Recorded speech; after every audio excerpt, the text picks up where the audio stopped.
श्री शिवाय नमस्तुभयम। दोस्तों, आप सभी लोग जानते हैं कि 23 दिसंबर 2024 यानी सोमवार को पड़ रही है पौष मास की अष्टमी तिथि। और दोस्तों, यह वह तिथि है जो पौष मास में पड़ने वाली सबसे बड़ी तिथि है, क्योंकि यह सोमवार के दिन पड़ रही है और इसका बहुत ही बड़ा और विशेष महत्व होता है। पूज्य गुरु जी ने कहा है कि अगर कभी भी मौका लग जाए और पौष महीने की सोमवार अष्टमी तिथि को पड़ जाए तो आप लोगों को 3 शमी के पत्ते वाला उपाय तो अवश्य ही करना चाहिए। इन दोनों का संयोग बहुत ही कम आता है। इसी के साथ में गुरु जी ने अपनी शिव पुराण कथा में बताया है कि इस दिन आपको एक 3 शमी के पत्ते वाला उपाय तो आपको अवश्य ही करना चाहिए, क्योंकि ऐसा दिन पूरे साल में सिर्फ एक ही बार आता है। और दोस्तों, आप सभी लोग जानते हो कि सोमवार अष्टमी तिथि का अगर सबसे बड़ा कोई उपाय है तो वह 3 शमी के पत्ते वाला उपाय है। तो दोस्तों, सोमवार अष्टमी तिथि के दिन आप लोगों को इस 3 शमी के पत्ते वाला उपाय को जरूर करना है। बहुत सारे लोग होंगे जिन लोगों ने इस उपाय को न किया हो, मतलब पूरा साल निकल गया, उन्होंने किसी भी दिन इस 3 शमी के पत्ते वाला उपाय को न किया हो। पर दोस्तों, आपके पास एक आखिरी मौका बचा हुआ है, जो कि 23 दिसंबर सोमवार अष्टमी तिथि के दिन है, स्विंगल। इस दिन आप लोगों को इस वाले उपाय को जरूर कर लेना है। भले ही आपने पूरे महीने भर इस उपाय को ना किया हो, पर अगर आपने इस पौष महीने के सोमवार अष्टमी तिथि के दिन अगर इस वाले उपाय को कर लिया तो आपको इस उपाय को करने का वह फल मिलेगा जिसकी आपने कभी कल्पना भी नहीं करी होगी। इसीलिए आप लोग इस वाले उपाय को एक बार जरूर कर लेना है, ताकि आप लोगों के हाथ से यह मौका ना जा सके और आपको इस उपाय को करने का फल मिल सके। दोस्तों, यह उपाय पंडित जी ने अपनी अभी की ही श्री शिव महापुराण की कथा में बताया है जी। इस उपाय को आज हम आपको बहुत अच्छे से समझाने वाले हैं। इस वीडियो को देखने के बाद इस उपाय को समझने के लिए आपको कोई और वीडियो को देखने की जरूरत नहीं पड़ेगी। तो चलिए दोस्तों, उपाय को शुरू करते हैं। देखिए, यह इस पौष महीने के सोमवार अष्टमी तिथि के दिन यह इतना खास होता है, इतना महत्वपूर्ण होता है। देखा गया है कभी कभी बड़े बड़े पूजा पाठ अनुष्ठान से जो मनोकामना पूर्ण नहीं होते, वह पौष महीने की सोमवार अष्टमी तिथि के दिन एक छोटे से उपाय करने से ही आपकी मनोकामना पूर्ण हो जाती है। और बहुत सारे लोगों ने इस उपाय को किया भी है और उनको इस उपाय को करने का फल भी जरूर मिला है। अगर आप लोग भी इस उपाय को करना चाहते हैं तो आप इस उपाय को पहले अच्छे से समझ लेना, सुन लेना, उसके बाद करना। आपको इस उपाय का फल जरूर मिलेगा। और इस उपाय को कर लेने से आपके घर में चाहे किसी भी प्रकार की दुख और समस्या क्यों ना चल रही हो, आपको उसका कारण भी नहीं पता है कि भाई यह समस्या किस कारण से चल रही है। उसका कुछ भी कारण हो सकता है, जैसे पितृदोष हो सकता है या किसी भी तरह का मंगल दोष भी हो सकता है। तो इस दिन आप लोगों को यह वाला उपाय कर लेना है। यह एक ऐसा उपाय है जिस उपाय को अगर किसी विशेष दिन पर किया जाए तो भाई उस विशेष दिन का जो है वह तो हमें मिलता ही मिलता है, पर हमने उस दिन पर इस उपाय को किया है तो हमें उससे भी बड़ा फल मिलता है, और फल बहुत जल्दी मिलता है, क्योंकि आप इस उपाय को बहुत ही बड़े और विशेष दिन पर कर रहे हो। तो चलिए अब उपाय के बारे में बात करते हैं, लेकिन उससे पहले आप लोगों को यह जानना आवश्यक है कि आखिर यह उपाय किस समय करना है, किसको करना है और कैसे करना है। तो चलिए हम आगे आपको वीडियो में एक एक करके बता देते हैं। लेकिन उससे पहले अगर आप लोग हमारे चैनल पर पहली बार आए हैं या फिर मेरी आवाज आज पहली बार सुन रहे हैं, तो हमारे चैनल को सब्सक्राइब जरूर कर लेना और इस वीडियो को लाइक करके कमेंट बॉक्स में श्री शिवाय नमस्तुभ्यम ओम नम शिवाय जरूर टाइप कर देना। तो दोस्तों, इस 3 शमी के पत्ते वाला उपाय को हमें इस सोमवार अष्टमी तिथि के दिन कैसे करना है, किसको करना है, किस समय करना है और कहां पर करना है, यह सारे सवालों के जवाब आपको इस वीडियो में मिल जाएंगे। और जो यह वीडियो देखेगा भाई, उसको 3 शमी के पत्ते वाला उपाय जरूर करना चाहिए, क्योंकि इस दिन एक शमी के पत्ते का भी बहुत ही बड़ा और विशेष महत्व होता है। और जब बात आ जाए 3 शमी के पत्ते वाला उपाय की, तो यह सोने पे सुहागा वाली बात हो जाती है, और यह एक बहुत ही बड़ा उपाय हो जाता है इस सोमवार अष्टमी तिथि का। तो अब दोस्तों, इस 3 शमी के पत्ते वाला उपाय को आखिर करना किसको है, सबसे पहले हम लोग वह बात जान लेते हैं। तो देखो, घर की जो बड़ी माताएं बहनें होती हैं, उन माताओं बहनों में से कोई भी एक बड़ी माता बहन इस वाले उपाय को कर सकती है। और दोस्तों, अगर आप चाहें तो अपने घर में से सभी सदस्यों को भी इस उपाय को करवा सकते हैं। अगर किसी व्यक्ति की खुद की कोई मनोकामना है, खुद की कोई दुख और परेशानी है जो कि वह अपने लिए ही करना चाहता है, इस वाले उपाय को तो वह खुद अपने लिए भी कर सकता है। बाकी अगर कोई घर में से ऐसा है जो कि अपने पूरे घर परिवार की सुख और शांति के लिए यह वाला उपाय करना चाहता है, तो भाई वह भी कर सकता है। उसमें भी कोई दिक्कत वाली बात नहीं है। कहने का मतलब यह है कि इस उपाय को हर एक सदस्य भी कर सकता है और पूरे घर परिवार के सदस्य के लिए घर की बड़ी माताओं बहनों में से कोई एक माता बहन भी कर सकती है। माताएं बहनें अगर घर में उपस्थित ना हो या वह यह वाला उपाय ना कर पा रही हो, तो फिर घर का कोई बड़ा सदस्य भी इस 3 शमी के पत्ते वाला उपाय को कर सकता है, चाहे फिर वह पुरुष ही क्यों ना हो। उसमें कोई भी दिक्कत वाली बात नहीं है। उसके बाद में दोस्तों, जो अगला प्रश्न निकल कर आता है वो यह आता है इस उपाय को लेकर कि आखिर इस उपाय को हमें किस समय करना है, सुबह के समय करना है कि शाम के समय करना है। तो देखो, इस वाले उपाय को आप लोग सुबह के समय भी कर सकते हो और शाम के समय प्रदोष काल में भी कर सकते हो। अब अगर आप पूछो कि भाई सबसे उत्तम समय कौन सा रहेगा इस 3 शमी के पत्ते वाला उपाय को करने का, तो हम आपसे बस यही कहेंगे कि इस उपाय को आप सुबह के समय करेंगे तो ज्यादा बेहतर होगा।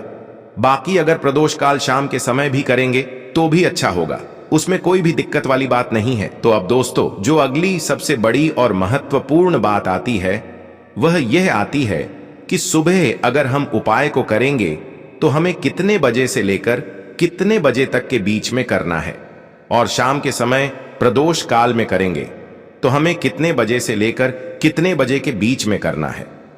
तो देखो, सुबह जितनी जल्दी हो सके आप उपाय को करने की कोशिश करना।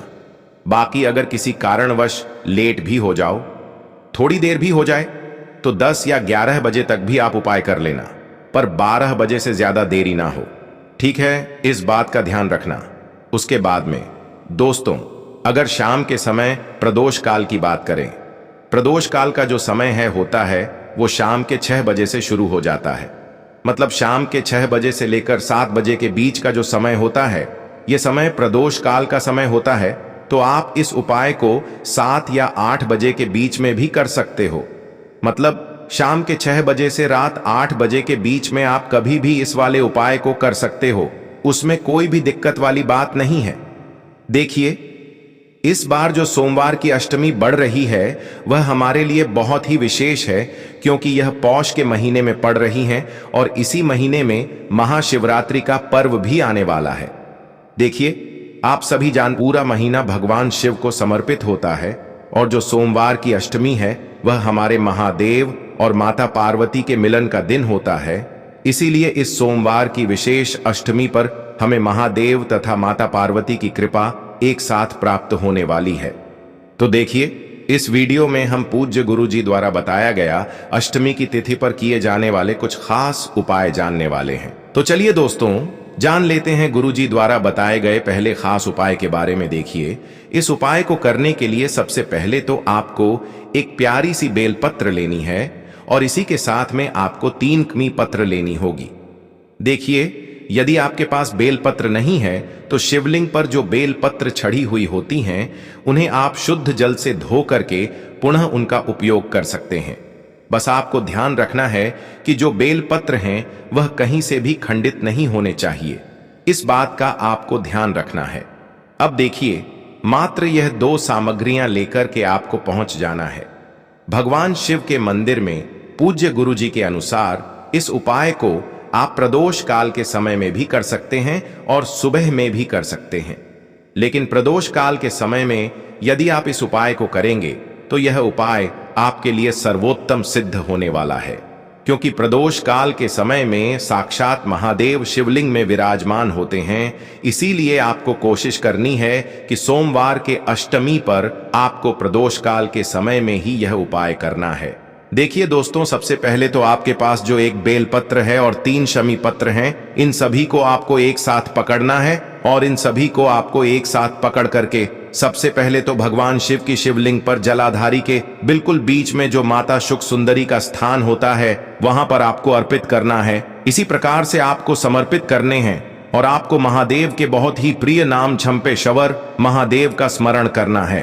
और यदि आप अपने व्यापार में उतार चढ़ाव देखते हैं, व्यापार में आपके वृद्धि नहीं हो पा रही हैं, आपका जो कर्जा है वह बहुत ही अधिक बढ़ने लगा है, जीवन में धन संपदा की प्राप्ति नहीं हो पा रही है, धन धान्य प्राप्ति के जो मार्ग हैं वह सभी बंद होते आपको दिखाई दे रहे हैं, तो आपको झंपेश्वर महादेव का स्मरण करना है और आपकी जो भी मनोकामना है उससे आपको बोलना है। और यह जो एक बेलपत्र है, 3 शमी पत्र हैं, इन्हें आपको माता शोक सुंदरी वाले स्थान पर समर्पित करने हैं। देखिए, जो एक बेलपत्र है, 3 शमी पत्र हैं, इन्हें आपको माता शक सुंदरी वाले स्थान पर रखना नहीं है, केवल आपको स्पर्श करवाने हैं। बेलपत्र और कम पत्र की जो डंडी है वह शिवलिंग की तरफ रहेगी। एक बेलपत्र और 3 शमी पत्र माता अशोक सुंदरी वाले स्थान पर स्पर्श करवाने। अब इन बेलपत्र और तीनों शमी पत्र को वहां से आपको उठा करके सीधे आपको इन सभी को शिवलिंग पर समर्पित कर देने हैं। इस बार भी जो बेलपत्र की डंडी है और शमी पत्र की डंडी है उनका भाग आपकी तरफ रहेगा, और जो बेलपत्र की पत्ती वाला भाग है, शमी पत्र की पत्ती वाला भाग है, वह जलाधारी की ओर रहेगा। इस प्रकार से आपको यह बेलपत्र और शमी पत्र शिवलिंग पर अर्पित करने हैं। आपको यह उपाय करते समय बिल्कुल सावधानी से करना है। जिस प्रकार से आपको दिखाया जा रहा है उसी प्रकार से आपको ये उपाय करना है। गुरुजी ने बताया है, जो व्यक्ति सोमवार की अष्टमी की तिथि पर यह उपाय करता है तो अगली अष्टमी आने से पहले उसकी जो मनोकामना है वह निश्चित रूप से परिपूर्ण हो जाती है। तो दोस्तों, यह उपाय आपको इस अष्टमी की तिथि पर अवश्य ही करना चाहिए। अब दोस्तों, हम जान लेते हैं गुरुजी द्वारा बताए गए दूसरे उपाय के बारे में। देखिए, यह उपाय आपके शरीर से भारी रोगों को समाप्त करने वाला है। आपके शरीर में जो भी बड़ी से बड़ी बीमारी है उन्हें समाप्त करने वाला है। तो यदि आप या आपके घर का कोई भी व्यक्ति दवाई खा खाकर परेशान हो चुका है तो उसके लिए आपको यह उपाय करना है। देखिए, इस उपाय को करने के लिए आपको मात्र 14 चने की दाल लेनी होगी। 14 यानी कि 14 चने की दाल आपको लेनी है। अब इस चने की दाल को आपको अपनी मुट्ठी के अंदर बंद कर लेना है। अब देखिए दोस्तों, जो भी व्यक्ति आपके घर में बीमार है उस बीमार व्यक्ति के सिर के ऊपर से आपको यह जो चने की दाल है उसे 14 बार घुमाना है। देखिए, बीमार व्यक्ति यदि स्वयं इस उपाय को करना चाहता है तो अपनी मुट्ठी में चने की दाल बंद करके अपने स्वयं के सर के ऊपर से 14 बार इस चने की दाल को उसे घुमाना है और महादेव का स्मरण करते हुए ये जो चने की दाल है इसे आपको भगवान शिव के मंदिर में लेकर के पहुंच जाना है। अगर बीमार व्यक्ति इस उपाय को नहीं कर सकता है तो घर का कोई भी सदस्य उस बीमार व्यक्ति के लिए इस उपाय को कर सकता है। देखिए दोस्तों, मंदिर पहुंचने के बाद आपकी मुट्ठी में जो 14 चने की दाल है इसे आपको भगवान शिव के शिवलिंग पर अर्पित कर देनी है। और जिस भी व्यक्ति को बीमारी है या फिर वह अपने रोग से परेशान है तो उस व्यक्ति का आपको नाम लेना है, उसकी आपको गोत्र बोलना है। नाम और गोत्र बोल करके ये जो चने की दाल है इसे आपको भगवान शिव के शिवलिंग पर अर्पित कर देनी है और महादेव से आपको प्रार्थना कर लेनी है कि इसके शरीर में जो भी भारी रोग हो चुका है, जो भी भारी बीमारी हो चुकी है, उसे कुंदकेश्वर महादेव आप अति शीघ्रता से समाप्त करने की कृपा करें। और यदि आप अपने स्वयं के लिए यह उपाय कर रहे हैं तो अपने लिए आपको प्रार्थना कर लेनी है। पूज्य गुरुजी ने बताया है कि यदि आप इस अष्टमी की तिथि पर यह उपाय कर लेते हैं तो कुछ ही दिनों के अंदर आप देखेंगे कि आपके शरीर में जो भारी से भारी रोग हैं या फिर आपके परिवार का वह जो सदस्य है जो बीमार रहता है उसके शरीर में, उस बीमारी में उसे आराम देखने को मिलेगा। तो जिस व्यक्ति के शरीर में रोग हैं उसे यह उपाय अवश्य ही करना चाहिए। अब दोस्तों, हम जान लेते हैं पूज्य गुरुजी द्वारा बताए गए तीसरे उपाय के बारे में। देखिए दोस्तों, यह जो उपाय हैं विशेषकर आपको बेलपत्र के वृक्ष के नीचे ही करना होगा। देखिए दोस्तों, यह उपाय बहुत ही चमत्कारिक सिद्ध होने वाला है और यह जो उपाय है विशेषकर जिन लोगों के जीवन में धन की बहुत ही अधिक समस्या रहती है, वह एक एक रुपये योग के लिए बहुत अधिक परेशान रहते हैं, या फिर वह अपने जीवन में कर्ज की समस्या को लेकर बहुत अधिक चिंतित रहते हैं, बहुत अधिक परेशान रहते हैं, तो जीवन में धन संपदा की प्राप्ति के लिए और धन से जुड़ी समस्या को दूर करने के लिए विशेषकर आपको यह सोमवार की अष्टमी का चमत्कारिक उपाय करना है। तो देखिए दोस्तों, इस उपाय को करने के लिए सबसे पहले तो आपको एक दीपक लेना होगा। देखिए, दीपक आप मिट्टी का भी ले सकते हैं और शुद्ध आटा मनकर इसका दीपक भी आप तैयार कर सकते हैं। देखिए, यदि आप आटे का दीपक ले रहे हैं तो आप जो आटा मड़ंग, उसमें आपको नमक नहीं डालना है, यानी कि आपको शुद्ध आटा मनकर ही इसका एक दीपक तैयार करना होगा। अब देखिए, इस दीपक के अंदर हमें विशेषकर लंबी बाती का प्रयोग करना है, यानी कि जो लाल रंग की बाती होती है उसका हमें प्रयोग करना है। लाल रंग का कलावा का जो धागा आता है, जिसे हम अपने हाथ में रक्षा सूत्र के रूप में बांधते हैं, उसी धागे की बाती का प्रयोग हमें इस दीपक में करना होगा। क्योंकि जब भी हम माता लक्ष्मी के लिए कोई भी उपाय करते हैं तो इसके लिए हमें लंबी बाती का ही प्रयोग करना चाहिए।